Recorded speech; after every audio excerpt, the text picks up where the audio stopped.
noite, irmãos. Que a graça e a paz do nosso Senhor esteja com cada um de nós, amém?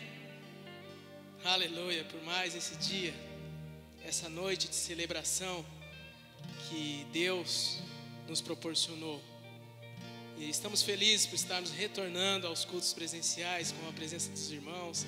Quem também não pode estar aqui, que esteja conectado juntamente conosco nesta noite, para prestarmos um culto ao nosso Deus e participarmos da santa ceia dele. Glória a Deus. Feche seus olhos aí onde você está. Agradeça a Deus. Fale um pouquinho com o nosso Pai. Senhor Deus Pai, Deus Santo, Deus maravilhoso, nós te agradecemos pela sua infinita misericórdia.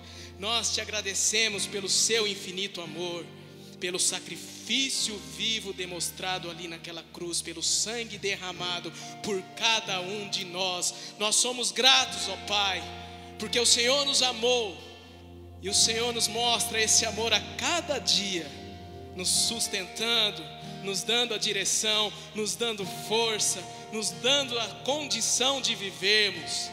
E que, Senhor, nós te pedimos, ó Pai, que o Senhor possa nos encher, que o Senhor possa nos dar o Teu Espírito Santo, e o Senhor, ó Pai, esteja agindo em nossas vidas, em nosso favor. Ó Pai, nós te pedimos, Senhor, que o Senhor venha e reine em nossas vidas cada vez mais. Glória a Deus, aplauda o nome dEle, glorifica, porque Ele é digno de receber toda a honra, toda a glória e todo o nosso louvor. Aleluia, glória a Deus. Que nós temos, Senhor, para te dar. Aleluia. Receba, Pai.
Jesus, eu só tenho a Ti, esperança para mim. Se estou triste, minha fé está em Ti. Tua mão sustenta o céu, sustenta o meu viver. Teu amor me guiará até o fim. O que tenho a não ser tanto amor em teu olhar. Tudo passa, Pai. Esse mundo vai passar, mas sua verdade ficará.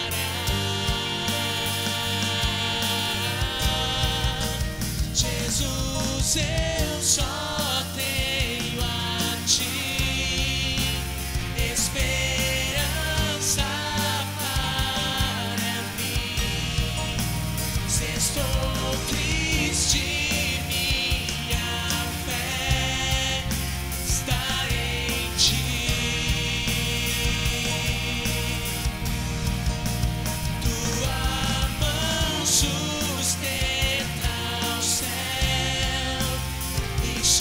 sustenta o meu viver, teu amor me guiará até o fim. Ó Senhor, teu amor nos guia, o teu amor nos conduz, ó Pai, até o fim, até nós te encontrarmos, ó Pai. Estamos ansiosos por isso, Senhor. Aleluia. O teu amor nos guia, ó Pai.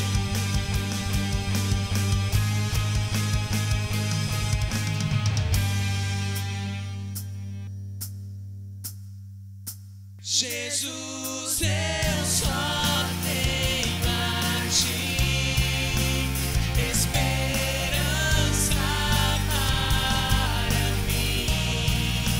Se estou triste, minha fé está em ti. Tua mão sustenta o céu e sustenta o meu viver. Teu amor me guiará até o fim. Jesus, eu só tenho a ti. Jesus, eu só tenho a ti. Jesus, eu só tenho a ti. Jesus, eu só tenho a ti.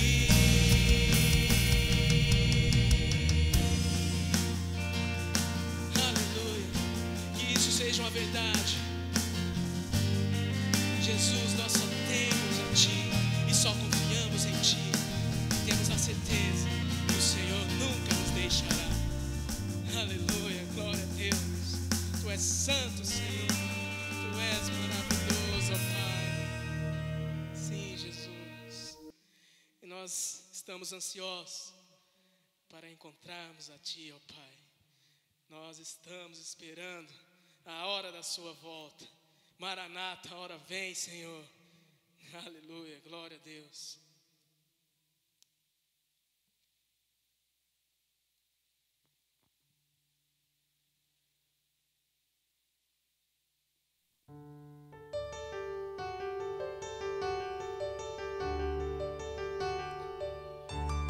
Que isso possa ser um momento lindo, um momento que nós vamos te encontrar, ó Pai. Aleluia.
sua volta. Maranata, ora vem Jesus. Eu quero a sua volta, eu quero a sua volta. Maranata, ora vem Jesus. Nós queremos a sua volta, Senhor. Eu quero a sua volta. Maranata, ora vem Jesus. Eu quero a sua volta, eu quero a sua volta. Maranata, ora vem Jesus. Eu quero a sua volta, eu quero a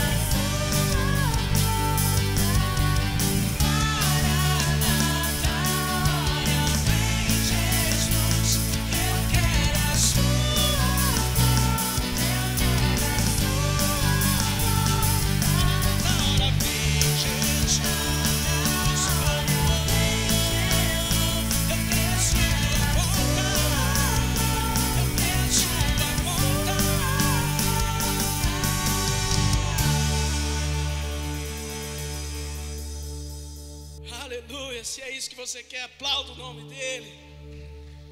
Nós queremos a sua volta, Senhor. Nós desejamos por este encontro. Nós desejamos pelo teu reino. Aleluia, glória a Deus. Tu és, Senhor, o rei dos nossos corações, ó Pai.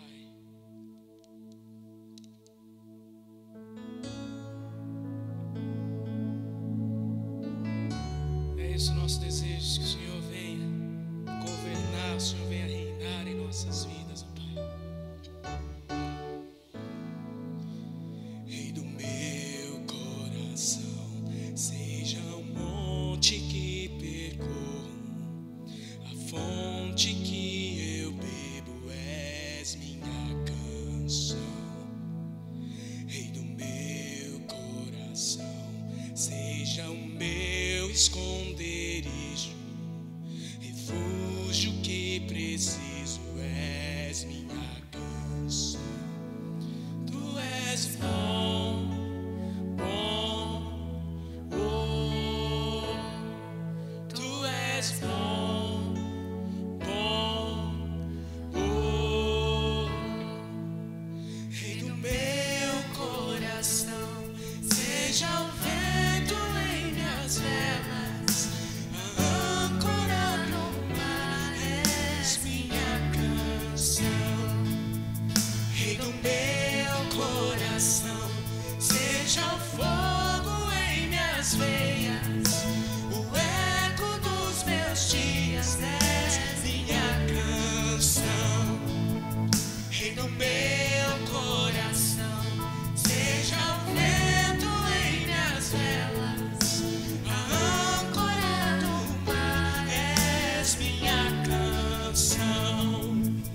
Rei do meu coração, seja o fogo em minhas veias, o eco dos meus dias, és minha canção. Tu és bom, bom, oh, tu és bom, bom, oh, tu és bom, bom, oh, tu és bom, bom, oh. Tu não me deixarás, não me deixarás jamais. Tu não me deixarás, não me deixarás jamais. Tu não me deixarás, não me deixarás jamais. Tu não me deixarás, não me deixarás jamais. Declare isso, que Ele nunca vai nos deixar. Tu não me deixarás, não me deixarás jamais. Tu não me deixarás, não me deixarás jamais. Tu não me deixarás, não me deixarás.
deixarás. não me deixarás jamais. Ele nunca vai nos deixar. Tu não me deixarás, não me deixarás jamais. Tu não me deixarás, não me deixarás jamais. Tu não me deixarás, não me deixarás jamais. Aleluia, Senhor. Nunca nos abandona. E sim, nós, muitas vezes, nós sim, ó Pai, nós viramos as costas para Ti muitas vezes, Senhor. E é por isso que nós viemos te pedir que o Senhor reine em nosso coração, que o Senhor reine em nossa vida. Em nome de Jesus. Amém. Graças a Deus, boa noite, que a graça e a paz do Senhor Jesus esteja em cada coração. Você pode ficar em pé um pouquinho? Você pode fechar os teus olhos, colocar a mão no teu coração.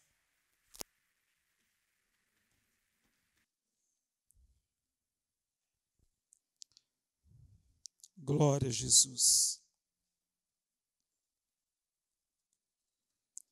Não há dúvidas, né? Não há dúvidas de que o Senhor verdadeiramente é bom. Mas eu acho muito válida nós nos perguntarmos, e nós? E nós? Nós sabemos que o homem é essencialmente mau. Nós acreditamos o que chamamos de depravação total do ser humano.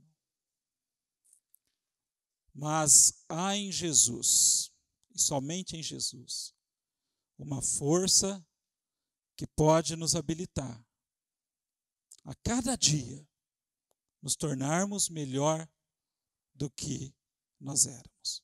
Eu queria que você fechasse os teus olhos agora. Hoje nós vamos participar da ceia e eu queria que você orasse.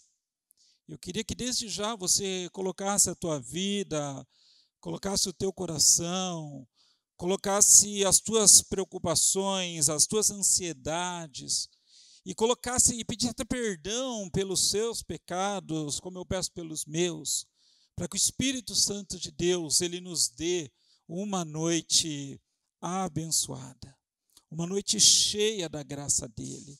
Sabe, eu tenho percebido que nós aprendemos a ser apenas assistentes, a gente senta e fica assistindo o culto. Parece que a gente não sabe mais participar. E por outro lado, parece que nós aqui, o grupo de louvor, a gente está preocupado só com a gravação. E a gente parece que não se preocupa com o que está acontecendo aqui. E nós vamos, como eu disse, quarta-feira, nós estamos num processo. E nós vamos ter que reaprender tudo. Nós vamos ter que reaprender como a gente cultua a Deus, como a gente quebranta o nosso coração diante dEle, como a gente volta, né, aquela reverência que a gente tinha no momento do culto, da celebração. Tudo isso vai ser um aprendizado novo, é uma reconstrução nova.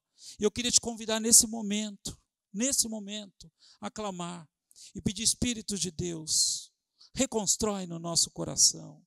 Reconstrói o desejo de te servir, o desejo de te oferecer a nossa vida, o nosso coração, o desejo de ser melhor do que geralmente nós temos sido.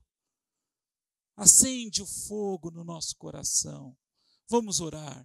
Maravilhoso Deus, eterno Pai, nós te damos graças, Senhor, nós te damos graças, Pai, porque o Senhor verdadeiramente é bom. O Senhor é bom para com todos os que esperam em Ti, os que confiam em Ti. O Senhor é bom para com aqueles que Te buscam de coração. O Senhor é bom para com aqueles que reconhecem toda a pecaminosidade, aqueles que reconhecem toda a forma errada, como nós agimos, como nós pensamos. O Senhor é o Deus que sonda a intenção do nosso coração, e nós queremos pedir, Pai, nós queremos clamar pela Tua graça essa noite, nós queremos clamar pela Tua graça no nosso meio, no nosso coração, nas nossas entranhas, de forma, Pai, que a chama do Teu Espírito, ela não se apague, Pai, ela não se apague, Pai, que aquele Espírito Espírito que traz quebrantamento, aquele Santo Espírito que traz renovo, que traz transformação,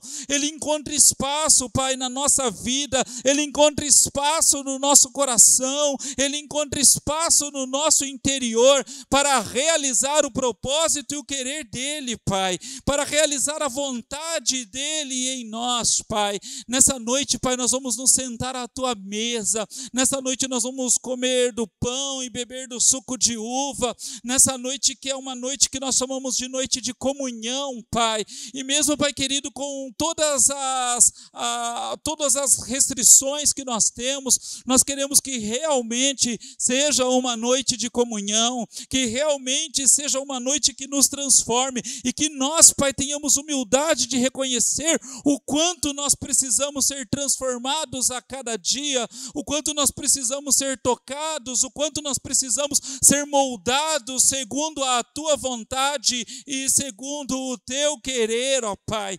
Tira do nosso coração toda a ansiedade, tira do nosso coração todo o cansaço, tira do nosso coração tudo aquilo que nos impede, ó Pai, de fazermos e de vivermos para agradar ao Senhor, Pai. E renova, Pai, como o salmista diz, renova dentro de nós um coração puro, renova dentro de nós um espírito reto. Oh, eterno Deus, nós pedimos, Pai, a tua graça sobre nossa vida, nós clamamos, Pai, para a tua graça sobre o nosso coração, Pai, em o nome de Jesus, em nome de Jesus, em nome de Jesus. Se você quer essa graça, aplauda o Senhor, mas ofereça o teu melhor, não é por costume, não é porque a gente tem mania, mas é porque nós queremos dar glória, honra e louvor ao Rei dos Reis, ao Senhor dos Senhores, aquele que se assenta sobre o trono e aquele que reina poderosamente sobre a nossa vida.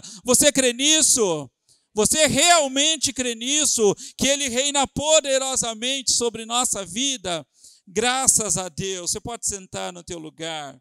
Hoje nós vamos continuar a nossa exposição no livro de Romanos. E hoje nós vamos falar do capítulo 4. E o capítulo 4 é o tema que Deus perdoa. O Deus que perdoa.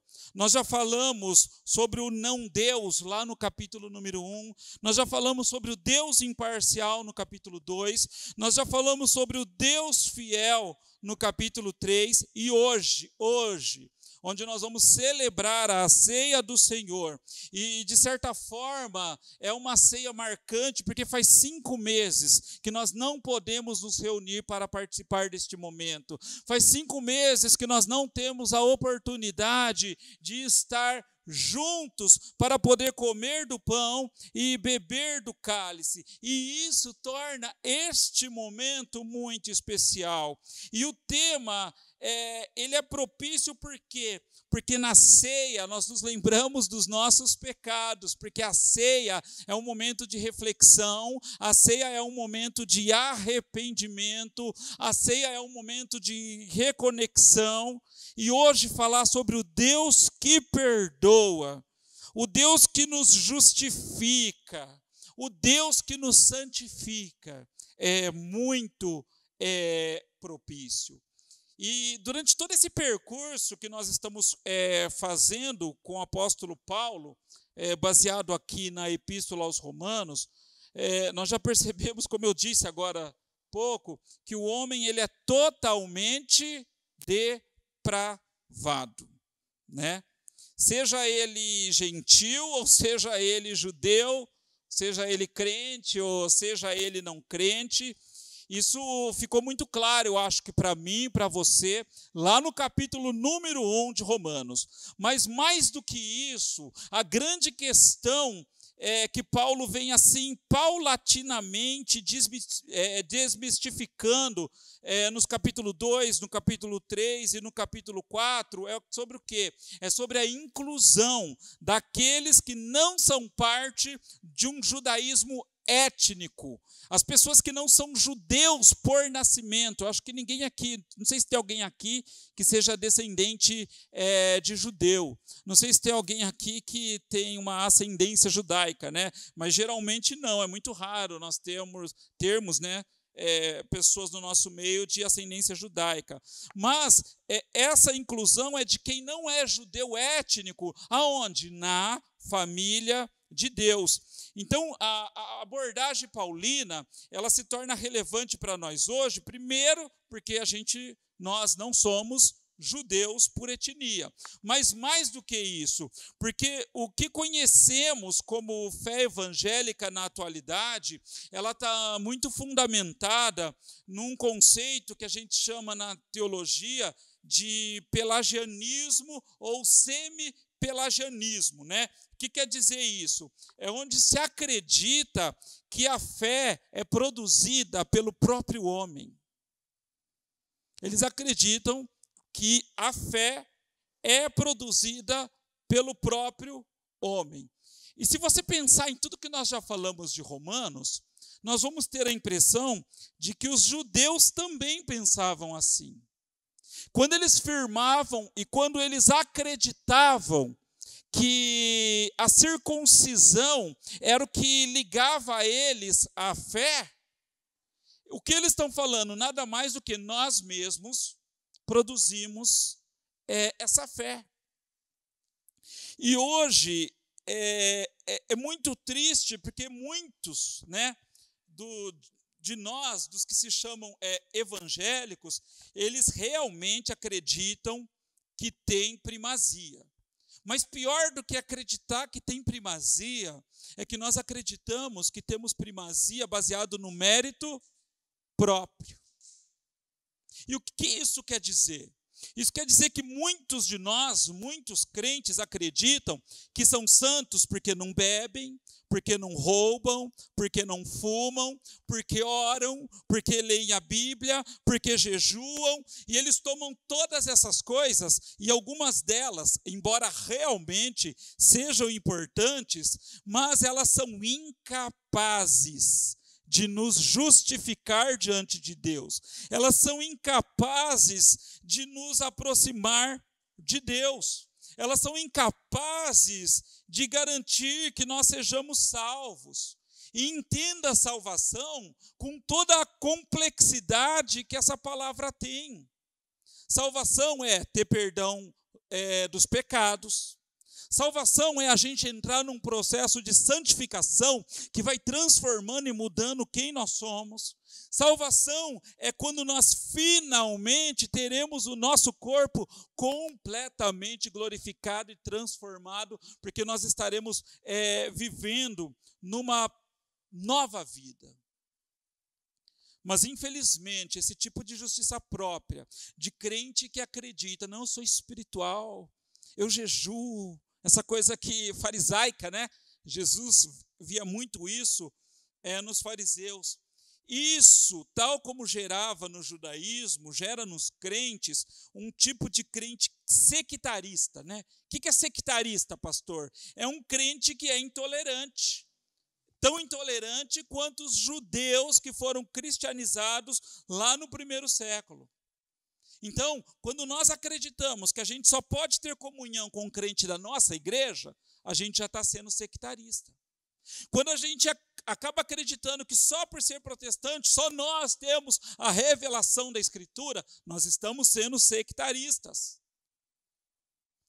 E é justamente contra tudo isso que nos capítulo 2, capítulo 3, capítulo 4 de Romanos, Paulo vem lutando contra. Paulo vem ensinando a igreja. Então, nesse capítulo 4, Paulo vai ensinar que tanto os judeus que eram circuncidados, quanto os gentios que não eram circuncidados, podem igualmente ser filhos de Abraão. Que é outra coisa que a igreja cristã atual, às vezes ela não liga muito. Espera aí, o que a gente tem a ver com ser filho de Abraão? Então, primeira coisa que a gente se esquece, Abraão era gentil. Abraão, ele foi chamado para começar o povo judeu. Abraão não era judeu por nascimento. Abraão não era israelita por nascimento.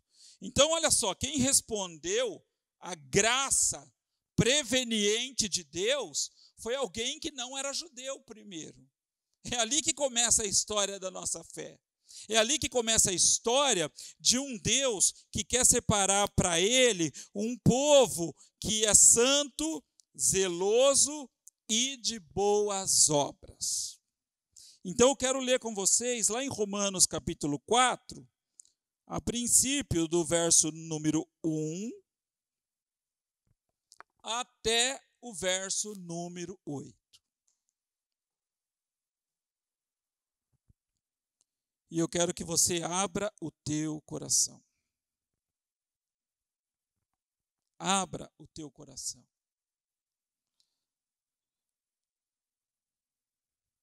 Romanos capítulo 4, começando no verso número 1 até o verso 8.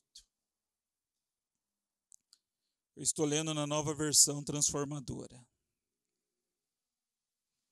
Diz assim, ó. Do ponto de vista humano, Abraão foi fundador de nossa nação. Paulo, lembra, ele era judeu, então ele está falando sobre um aspecto de ser judeu. Por isso que ele está falando que Abraão foi fundador da nossa nação. O que descobriu ele, né? O que Paulo descobriu? Se suas obras o tivessem tornado justo, ele teria motivo para se vangloriar, mas não perante Deus. Pois as Escrituras dizem: Abraão creu em Deus, e assim foi considerado justo. Olha só, então, Abraão, ele foi considerado justo, ele foi justificado por causa da fé, não por causa das obras ou das alianças, tá? Dos símbolos, né? Não da aliança, dos símbolos da aliança. O salário daquele que trabalha não é um presente, mas um direito. Contudo, ninguém é considerado justo com base em seu trabalho, mas sim por meio de sua fé em Deus, que declara justo quem? Os pecadores, eu e você. Davi também falou a esse respeito quando descreveu a felicidade daqueles que são considerados justos sem terem trabalhado para isso. Como são felizes aqueles cuja desobediência é perdoada, cujos pecados são cobertos. Sim, como são felizes aqueles cujo pecado o Senhor não leva mais em conta. Até aí.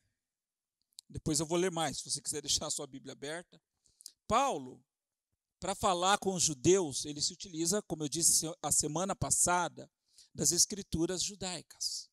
E Paulo aqui, nesse capítulo, a semana passada ele recorreu muito aos Salmos.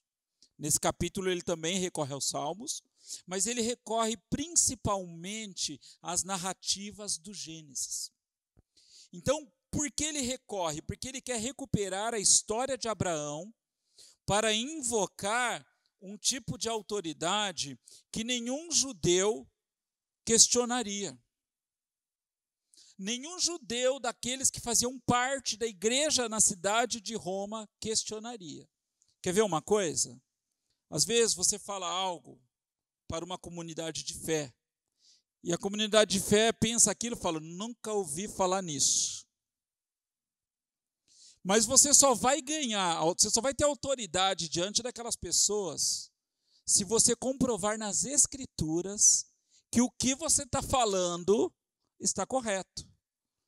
Se você falar baseado só naquilo que você acha, só num conhecimento empírico, talvez, que você adquiriu por experiência, isso não vai gerar confiança naquela comunidade.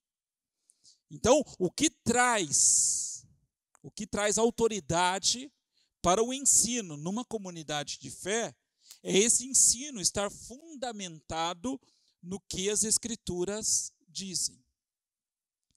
Então, por isso que nós, enquanto uma comunidade de fé, nós precisamos estar apegados ao que a Escritura diz. Não a minha opinião pessoal, não a opinião pessoal dos outros pastores e pastoras que tem aqui na igreja, não na opinião pessoal de um irmão, eu acho que... Não. A nossa fé, ela tem que estar fundamentada naquilo que as Escrituras dizem. Então, por isso que a gente sempre vai pregar e sempre vai falar completamente fundamentado nisso. E Paulo está fazendo a mesma coisa para aquela igreja. Ele vai lá no Gênesis buscar e recuperar a história de Abraão, porque eles tinham Abraão como o pai deles, para que o ensino dele tivesse autoridade. E mais no final, Paulo, ele vai... Olha, eu fico assim, por mais que a gente estude as Escrituras, por mais que a gente vá às Escrituras, cada vez que a gente se decide, cada vez que a gente volta a recuperar os textos e talvez ler uma coisa que nós já lemos 557 vezes, mas a gente percebe que a gente ainda não tinha entendido tudo. E Paulo, ele consegue fazer uma conexão entre Abraão e a forma como Abraão foi justificada naquilo que ele recebeu de Jesus. Porque Paulo também recebeu o evangelho de Jesus. Só que para ele chegar no evangelho de Jesus e para ele convencer aqueles judeus que Jesus era a plenitude do plano de Deus, ele precisava ir lá nas escrituras judaicas, recuperar toda aquela história para que ele tivesse autoridade naquilo que ele estava ensinando.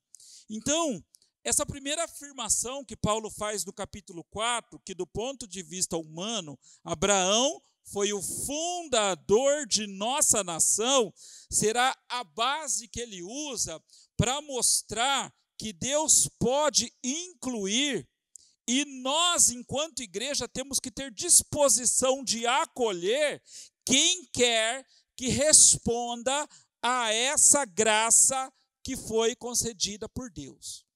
Quando ele fala que Abraão foi fundador da nossa nação, ele está falando que Abraão não era judeu. E foi ele que foi chamado, foi ele que foi alcançado pela graça de Deus. Tal como eu e como você. Às vezes você pensa que foi você que escolheu, né? Você pensa que você que decidiu um dia vir até Deus. Não. A graça de Deus se apresentou na tua vida. E eu, pessoalmente, não acredito que a graça de Deus seja irresistível, porque muitos já experimentaram e talvez já foram até iluminados por essa graça e eles resistiram. Quando o Wesley fala de pessoas que abandonaram, eles estão falando do ponto de vista da prática. Eu acho que assim como eu, você já conheceu pessoas que foram muito usadas por Deus, pessoas que realmente parece que tinham um coração voltado para Deus, pessoas que tinham uma fé e hoje estão completamente longe. E hoje parece que elas rejeitaram tudo aquilo que elas tinham como certo na vida delas. Então Paulo, ele está fazendo primeiro essa construção como base para que os judeus daquela igreja e também os gentios daquela igreja tivessem disposição em receber no meio deles todos aqueles a quem a graça de Deus foi revelada. Porque lembra que no capítulo 1, Paulo fala de todo tipo de pecado, os pecados que eram meio que aceitáveis pelos judeus e os pecados que de forma alguma eram aceitáveis. Lá em Romanos 1 fala, mudaram a verdade de Deus em mentira e adoraram e serviram mais a criatura do que o Criador que é bendito eternamente. Lá em Romanos 1 fala que homens e mulheres trocaram o costume natural e passaram a dormir homem com homem, mulher com mulher, contaminando a si mesmos. Paulo não fala, e isso era um tipo de pecado inaceitável para qualquer judeu. Mas agora que a igreja saiu do meio do judaísmo, agora que a igreja chegou até na cidade de Roma, e dentro daquela cultura helenista, para os padrões judaicos, a imoralidade era muito grande, a igreja tinha que estar disposta a receber até os imorais no seu meio, porque a graça que os chamou é a mesma graça que vai o quê? Transformá-los. É a mesma graça que vai operar o querer e vai operar o efetuar na vida daqueles. E tem um teólogo inglês, chama N.T. Wright, e ele é um dos teólogos mais influentes da atualidade. E olha o que ele fala sobre esse texto, comparando com os dias de hoje. Nos dias de hoje, e em todas as gerações, a igreja deve garantir que a porta esteja totalmente aberta, com o propósito de permitir a entrada de pessoas de todos os grupos étnicos, de todos os tipos de famílias, de todas as regiões geográficas e todo e qualquer histórico moral ou imoral. A igreja tem que estar disposta a receber qualquer um que foi alcançado pela graça de Deus, mas também deve garantir que as características que definem o pertencimento a essa mesma família multiétnica permaneçam firmemente assentadas e concentradas na fé de que Jesus é o Senhor e de que Deus o ressuscitou dentre os mortos. O que ele está querendo dizer com isso? Que ao mesmo tempo que a igreja tem que estar totalmente aberta para receber, ela não pode permitir que ao receber essas pessoas de muitas famílias, de muitas etnias, de muitos comportamentos morais, ela não pode permitir que a fé centrada em Jesus, ele quer dizer, ela não se afrouxe e ela não se molde à forma como os pecadores, eu e você e qualquer outro que chegaram no lugar, chegaram à comunidade. Ele está falando que a igreja tem que estar com a porta aberta, como a igreja de Roma deveria estar, porque se os judeus continuassem tentando ser tão judaizantes, eles estavam fechando a porta da igreja para aqueles de cultura helenista, para gregos, para bárbaros. E eles não poderiam fechar, mas eles não poderiam permitir que a fé ficasse afrouxada. Então, manter esse equilíbrio e fazer isso com o espírito certo ainda é a maior tarefa a ser enfrentada pelos cristãos do século 21. Então, quais verdades nós precisamos tirar dessas afirmações? Primeiro, que Jesus é a plenitude da revelação. Jesus é o centro da igreja. Jesus é o centro da nossa vida. A igreja que não tem Jesus como o principal, ela deixou de ser igreja. Porque se Jesus não é o principal, se Jesus não é o cabeça, a gente pode ser clube social, a gente pode ser reunião de amigos, menos igreja. Jesus é o centro. Tanto aquela igreja na cidade de Roma, a quem essa carta foi endereçada, quanto a igreja contemporânea, e aí engloba nós somos a igreja contemporânea, e não é porque a gente fala que é uma igreja contemporânea lá na nossa placa, não é por isso. Igreja contemporânea é a igreja que está hoje na terra, é a igreja que fala e anuncia e tem a responsabilidade de falar de Jesus. Precisa entender que esse pertencimento à família de Abraão, ele se dá apenas mediante a fé. Ser parte da família de Abraão só se dá com base na fé. E na última parte desse capítulo 4, Paulo vai deixar isso muito claro. Que tipo de fé é essa que ele está falando? Que é a fé centrada em Jesus. Bom, Paulo, ele quer falar primeiro, a partir do verso 2, ele quer falar sobre o que Paulo descobriu. Lembra que eu falei a semana passada que Romanos, Paulo escreveu como se ele estivesse conversando com alguém? Alguém faz a pergunta e ele responde, mas na verdade era ele mesmo que fazia as perguntas, tá? Então ele está ali como um interlocutor imaginário. Então ele faz a pergunta e responde. E no final do verso 1 a pergunta é: o que descobriu ele? E aí, a partir do verso 2, Paulo começa a responder. Paulo quer deixar bem claro a seus destinatários as lições que Abraão aprendeu na jornada de fé que ele empreendeu.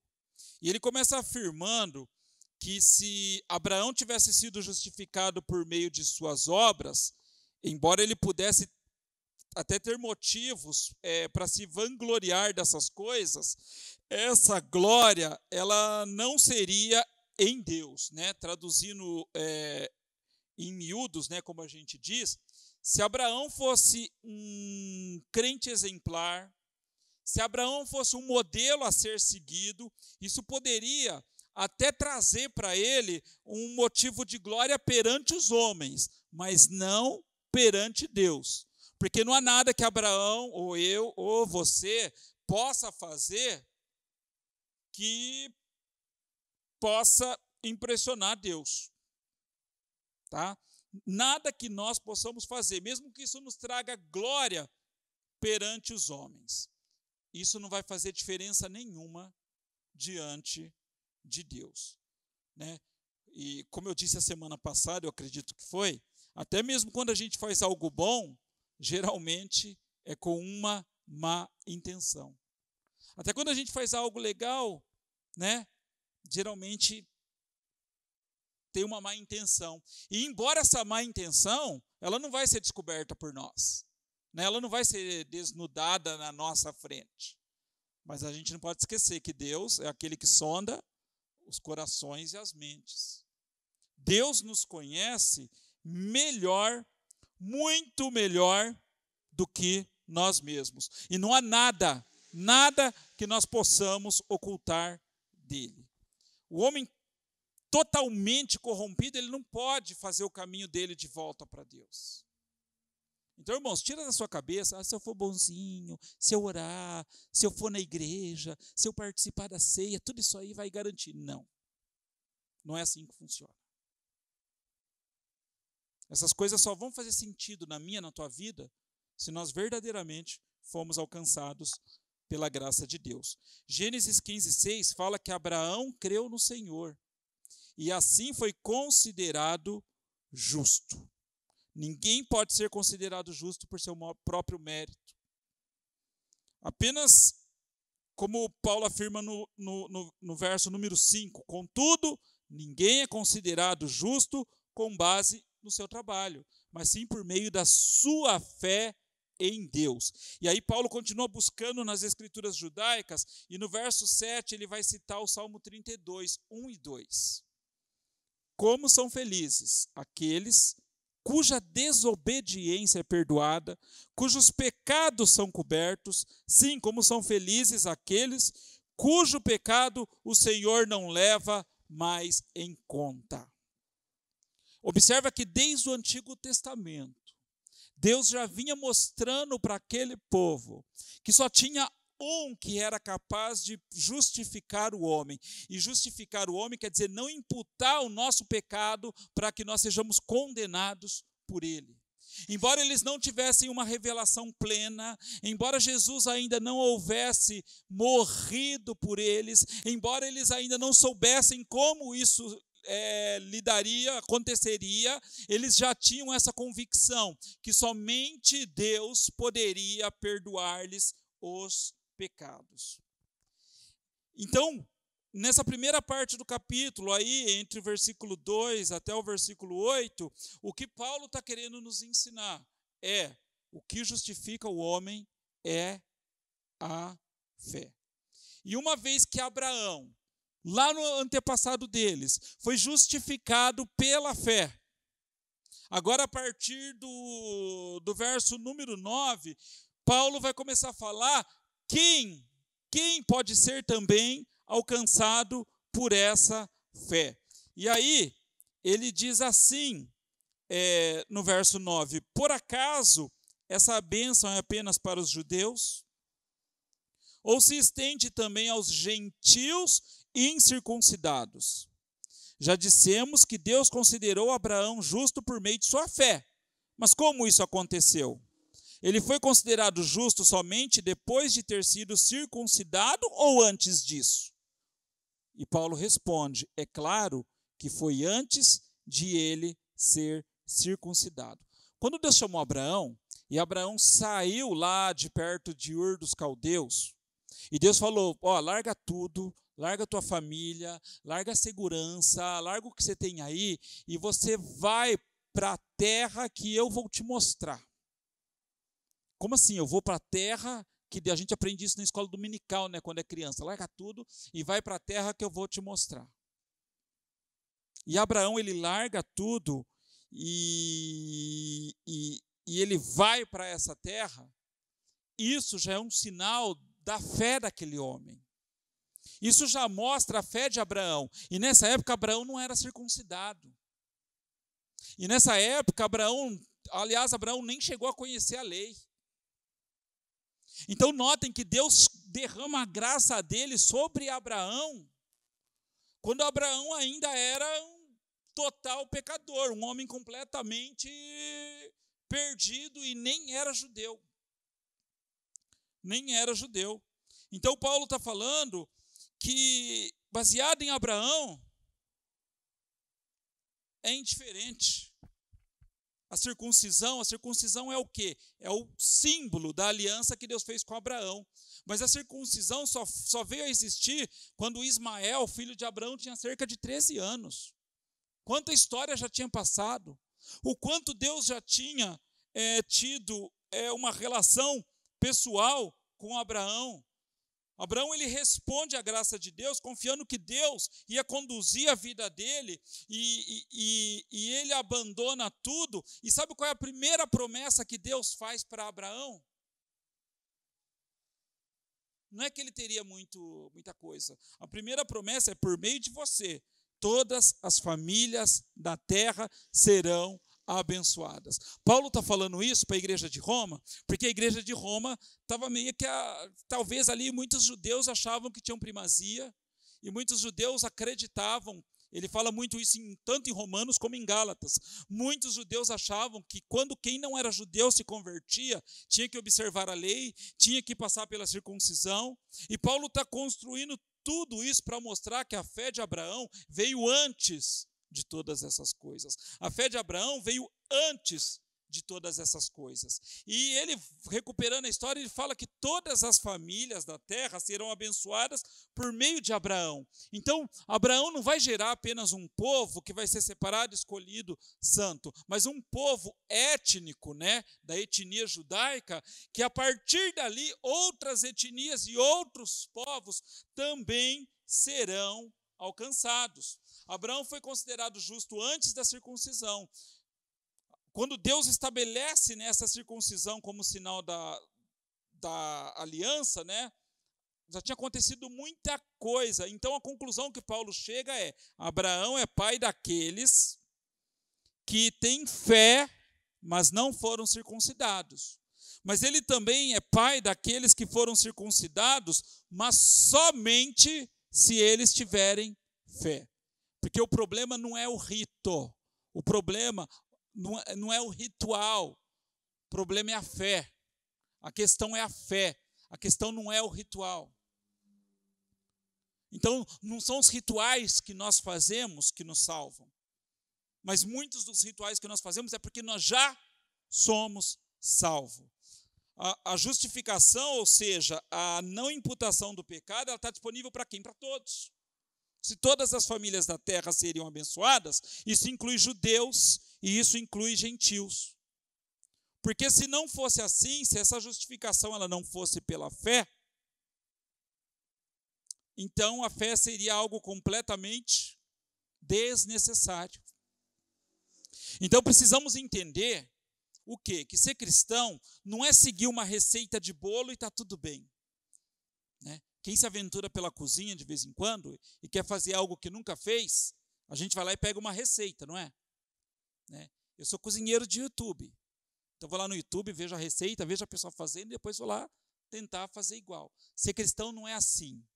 A gente vai lá e pega uma receitinha que tem em algum lugar, de alguém que já passou por essa experiência, e a gente vai seguindo passo a passo. Então, assim, a receitinha diz assim: domingo tem que ir no culto. Então, domingo eu vou no culto. Tem que ler a Bíblia. Então eu vou ler a Bíblia. Tem que orar. Então eu vou. Não é assim. Não adianta. O que os judeus estavam pensando lá na igreja em Roma era isso. E Paulo está falando, não é isso. Porque se fosse isso, sabe o que ia acontecer? A receita do bolo só ia servir para provar que nós não somos capazes de obedecer. Nós não somos capazes de obedecer. Quem aqui já se arriscou a fazer uma coisa sem a receita, porque achou que já sabia toda a receita e errou? Quem aqui já errou? Levanta a mão, mano, não precisa ter medo, não. Né? Talvez uns nunca tenham ido para a cozinha, então nunca erraram, né? Lá no meu antigo trabalho, a gente tinha um ditado que dizia assim: só não erra quem não faz. Né? Quem não faz nada, braço curto que a gente fala no trabalho, né? Quem não faz nada, quem não se envolve, nunca vai errar. Agora, quem trabalha, quem corre atrás, esse vai errar. Então, a receita do bolo só serve para acusar o momento que nós erramos. Ela não tem condição de salvar a gente.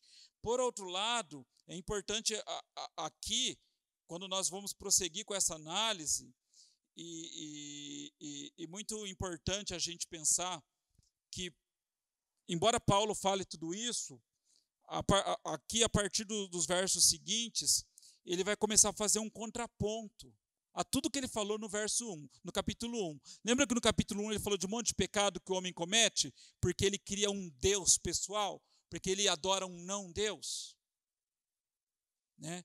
Então, olha o que acontece. Romanos 1, capítulo 20 e 25, Romanos capítulo 1, verso 20 e 25, diz assim: os seres humanos ignoram Deus, o Criador. Mas aqui em Romanos 4,17, conforme aparece nas Escrituras, eu fiz pai de muitas nações. Isso aconteceu porque Abraão creu no Deus que cria todas as coisas. Então, enquanto o homem depravado, o homem pecador, ignora Deus, o seu Criador, Abraão creu em Deus como Criador e doador da vida. E nesse mesmo verso 17, tem uma coisa aqui que a história de Abraão já antecipa, quando diz aqui, isso aconteceu porque Abraão creu no Deus que traz os mortos de volta à vida. Abraão não sabia da ressurreição de Jesus. Abraão não conheceu a ressurreição de Jesus. Mas quando Abraão foi chamado a oferecer o sacrifício o filho dele como sacrifício, ele não teve medo, porque ele cria que Deus poderia ressuscitar o menino. Estão vendo que é uma fé que foi dada a nós através da graça de Deus? Não é essa fé comum que nós temos. É uma fé que nós recebemos. E Abraão, desde lá no comecinho da história do povo de Israel, ele já cria, ainda que não de forma plena, na ressurreição dos mortos. Romanos 1,20 fala que os seres humanos tinham conhecimento do poder de Deus, mas não o adoraram como Deus. Os seres humanos resistiram a Deus. Aqui no 4,21, Abraão reconhecia o poder de Deus e confiou que ele o usaria. Olha a diferença do homem depravado para o homem que está sendo transformado pela fé. Embora a gente não tenha que seguir a receita de bolo, quando nós recebemos a fé verdadeira em Jesus, nós somos transformados, a gente deixa de ser. Por isso que a igreja tem que estar com a porta aberta. A gente deixa de ser aquele homem depravado que nós éramos. A gente deixa de resistir a Deus. Em Romanos capítulo 1, verso 21, os seres humanos não deram a Deus a glória que lhe era devida. Mas aqui em Romanos 4, 20, Abraão deu a glória a Deus. Em Romanos 1, 24, os seres humanos desonraram seus próprios corpos ao adorarem seres que não eram divinos. A si mesmo, né? O homem adorava a si mesmo.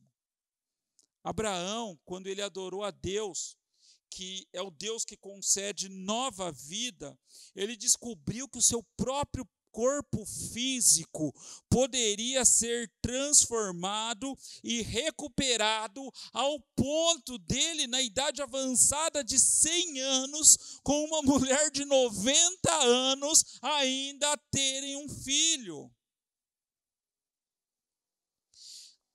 Olha a diferença do homem depravado, caído, longe de Deus, para o homem que foi verdadeiramente alcançado pela fé. Aí a nossa última pergunta aí que Paulo se propõe a responder para nós no capítulo 4 é: que fé é essa? Que fé é essa que transforma o homem deformado num homem que passa a caminhar em justiça? Que fé é essa que transforma um homem que resistia a Deus num homem que honra a Deus através da tua vida? Que fé é essa que mostra um homem que só caminha para a morte e de repente ele crê na ressurreição? E essa é a última pergunta que Paulo vai nos responder nesse capítulo. Paulo expõe uma fé que produz obras, e não obras que produzem fé. Não é o que eu faço que vai me transformar, mas é o que eu recebi que me transforma. Entende isso? Nós não lemos a Bíblia para ter fé, mas nós lemos a Bíblia porque nós recebemos essa fé. A gente não ora para ter fé, mas nós oramos porque nós recebemos já essa fé, e essa fé nos impulsiona a orar. A gente não está ligado a uma comunidade para ter fé, mas nós estamos ligados porque essa fé nos levou a isso. E aí ele fala na última parte desse capítulo 4, sobre que fé é essa. Vamos lá no vou começar no verso 22. Por isso, por sua fé, falando de Abraão, ele foi considerado justo. Versículo 23. E quando Deus considerou Abraão justo, não o fez apenas para benefício dele. As Escrituras dizem que foi também para nosso benefício, pois elas garantem que também seremos considerados justos por crermos naquele que ressuscitou dos mortos a Jesus nosso Senhor, tal como Abraão creu na promessa da ressurreição. Ele foi entregue à morte por causa de nossos pecados, nós que éramos aqueles homens e mulheres de Romanos 1, aqueles homens e mulheres completamente depravados, deformados pelo pecado. Ele foi entregue à morte por causa de nossos pecados. E ele foi ressuscitado para que fôssemos declarados justos diante de Deus. Quando fala que Jesus morreu a nossa morte para vivermos a vida dele, quer dizer, ele morreu para que nós pudéssemos o quê?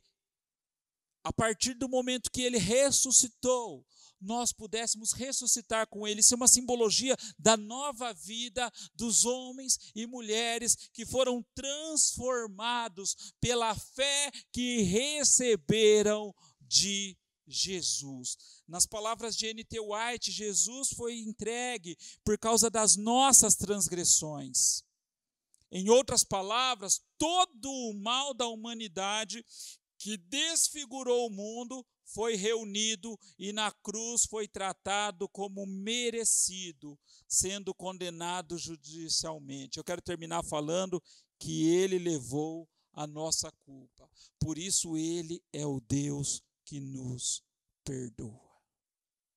Ele é o Deus que nos perdoa.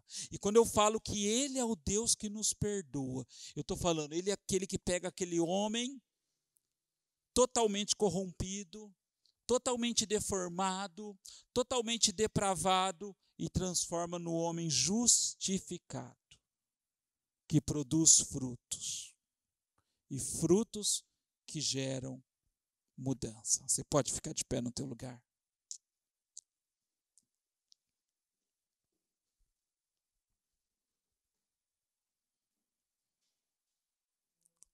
O Deus que perdoa. Eu quero orar juntamente com vocês. Eu vou pedir que os diáconos, eles podem já vir aqui, se posicionar para pegarem.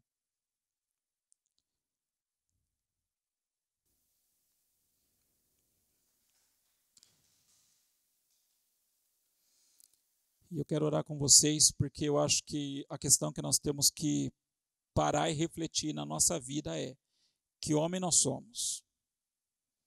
Nós somos o homem de Romanos 1, completamente depravado. O homem que resiste a Deus. O homem que está afundado nos pecados. Ou nós somos o homem de Romanos 4, o homem que Deus justifica. O homem que Deus vai transformando. E o homem que Deus transforma é aquele que não resiste à graça de Deus. É aquele que ouve e acata as palavras. E essa graça dá poder a ele. E essa graça dá autoridade a ele, para que ele seja transformado. Então essa é a reflexão que nós temos que fazer. O Deus que perdoa está entre nós. E que homem eu sou. Maravilhoso Deus, eterno Pai. Obrigado, Senhor. Obrigado, Senhor, por essa noite. Obrigado, Pai, porque após 5 meses, pela primeira vez, nós podemos nos reunir presencialmente para participar do pão que representa a carne de Cristo que foi moída por nós e do suco de uva que representa o sangue dele que foi derramado por nós. E nós, Pai, que um dia fomos alcançados por essa graça, a nossa oração é que nós não sejamos resistentes a ela, Pai. A nossa oração, Pai querido, é para que nós não sejamos resistentes a essa graça que o Senhor colocou no nosso coração e que nos iluminou e que nos revelou a verdade, mas que, ao contrário do homem depravado, imoral que nós éramos, nós possamos ser esse novo homem, esse homem santificado, esse homem que foi justificado, esse homem que foi transformado. Eterno e poderoso Deus, santo, santo Deus, nos abençoe agora, nos abençoe, em nome de Jesus, em nome de Jesus. Eu vou pedir para os diáconos, eles podem passar, você pode sentar no teu lugar. Os diáconos estão com as luvas, você vai receber, você pega um dos saquinhos, no saquinho o pão está fechadinho aí dentro, o cálice também está tudo fechadinho.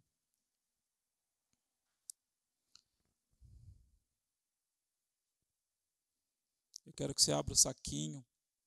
E primeiro você vai pegar a partícula de pão. Você pode ir abrindo.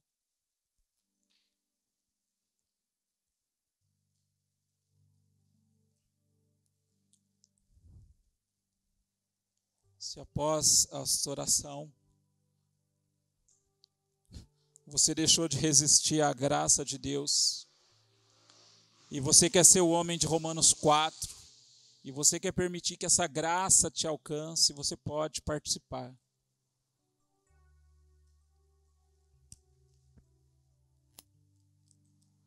Pegue o pão, você pode retirar o pão do saquinho. Você pode pegar essa partícula.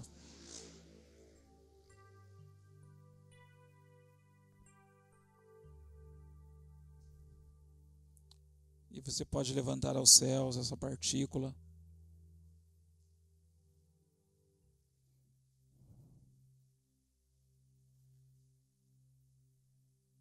Pai, te damos graças, porque esse pão representa o teu corpo que foi moído, partido por causa do meu pecado. E tua palavra diz, Pai, que toda vez que nós comermos esse pão, nós estamos celebrando a memória de tudo que o Senhor fez por nós, Pai. Jesus, tu és o Deus que perdoa. Tu és o Deus que justifica. E tu és o Deus que glorifica. E nós queremos dar graças, porque nesse momento nós podemos participar deste pão. Obrigado, Jesus. Obrigado. Você que nos acompanha da tua casa também, você pode pegar o pão e comamos todos.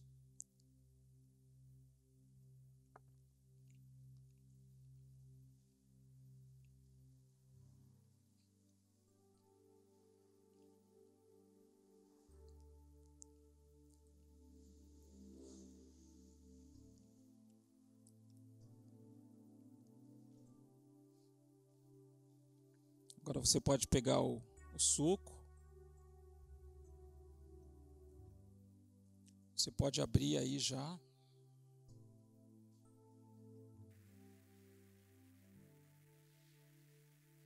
Senhor Jesus, obrigado pelo sangue que foi vertido, derramado por nós, Pai. E quando nós bebemos, Pai, esse cálice, assim como nós comemos o pão, Pai, nós relembramos tudo que o Senhor fez por nós.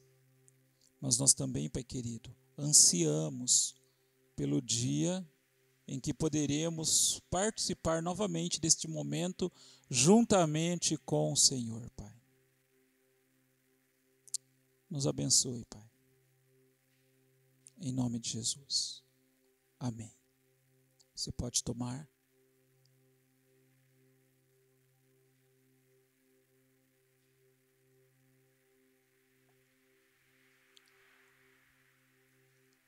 Graças a Deus. Você pode ficar de pé no teu lugar. Se alguns músicos puderem subir aqui rapidinho.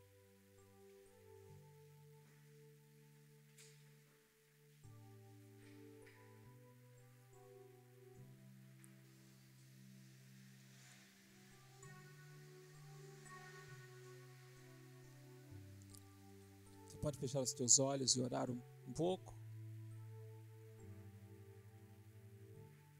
Ora um pouquinho agora, peça que o Senhor te abençoe. Nós vamos cantar em seguida essa canção, Digno é o Senhor.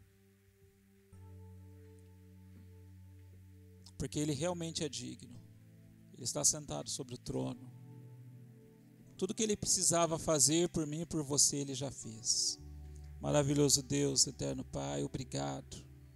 Obrigado, Senhor, porque nós podemos participar deste momento tão especial. Porque um dia o Senhor pagou o preço por nós. Um dia o Senhor pagou, Pai querido, o preço que nós não tínhamos condições de pagar, Pai. E hoje o Senhor reina vitoriosamente sentado à destra de Deus, Pai, e é para onde nós também iremos, Pai. Um dia nós o encontraremos, Senhor. E um dia nós estaremos para sempre com o Senhor. Nós estaremos para sempre contigo, Pai. Aleluia, Jesus.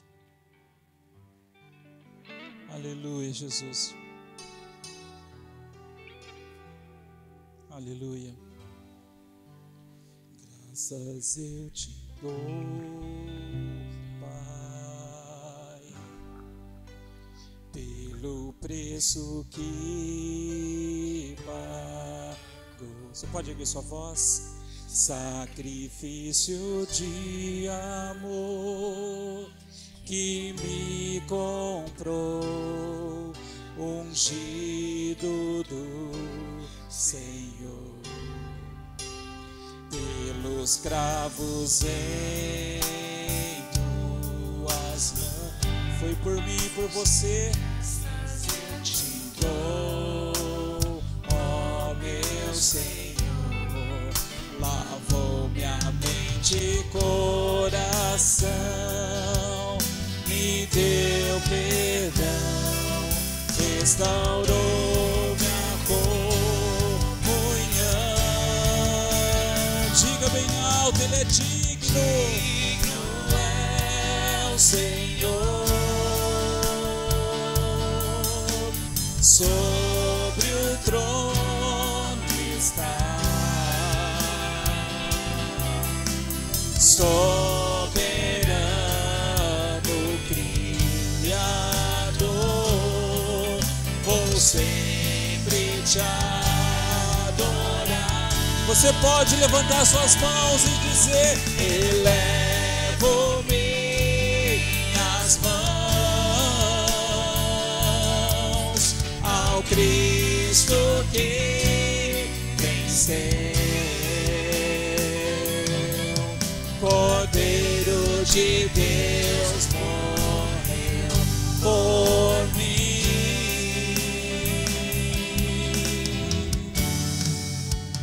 mas ressuscitou.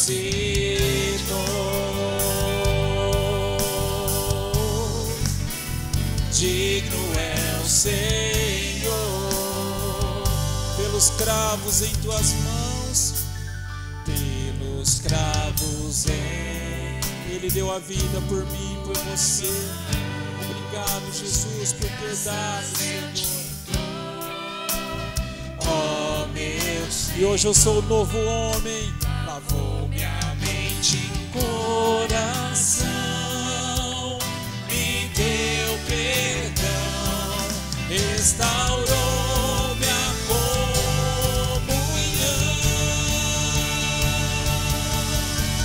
Digno é o Senhor, sobre o trono está, soberano Criador, vou sempre te adorar.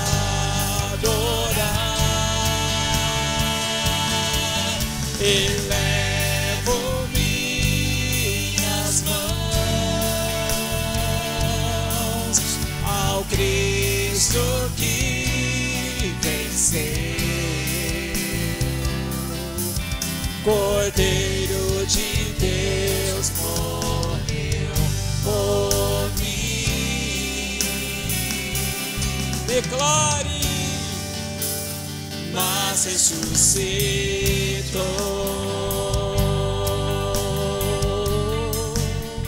Digno é o Senhor, mas ressuscitou, mas ressuscitou.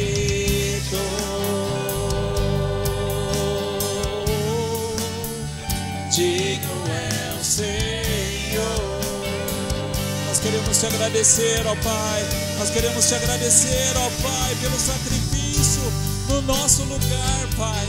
Pai, nós ansiávamos tanto, Pai, por um momento em que nós pudéssemos estar juntos, Pai. Mas mesmo que nós estejamos juntos, Pai, se a Tua presença, Senhor, ela não estiver entre nós, Pai, se a Sua graça, Pai, que quebranta o nosso coração, se a Tua graça que nos transforma em novos homens e novas mulheres, se essa graça não estiver entre nós, Pai, é só barulho, é só vazio, Pai. Mas nós, Senhor, essa noite, arrependidos, Pai, arrependidos dos nossos pecados, arrependidos das nossas transgressões, arrependidos da nossa indiferença, Pai, nós queremos receber essa graça poderosa, nós queremos receber essa graça abundante, nós queremos ser renovados no amor, nós queremos ser renovados no fogo do Teu Espírito, nós queremos ser renovados na Tua graça que é poderosa, Pai. Oh, Senhor, derrama sobre nós essa graça, derrama sobre nós esse amor, ó Pai, derrama sobre nós essa bondade, essa misericórdia, Pai. Oh, Espírito Santo de Deus, digno é o Senhor,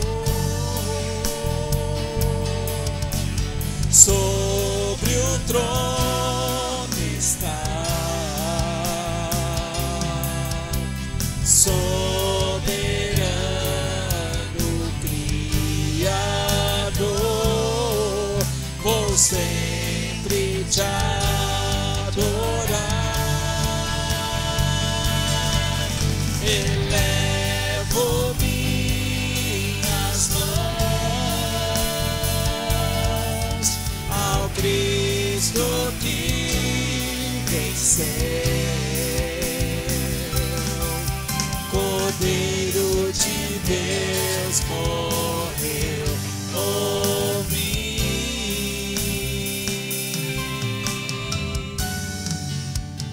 mas ressuscitou.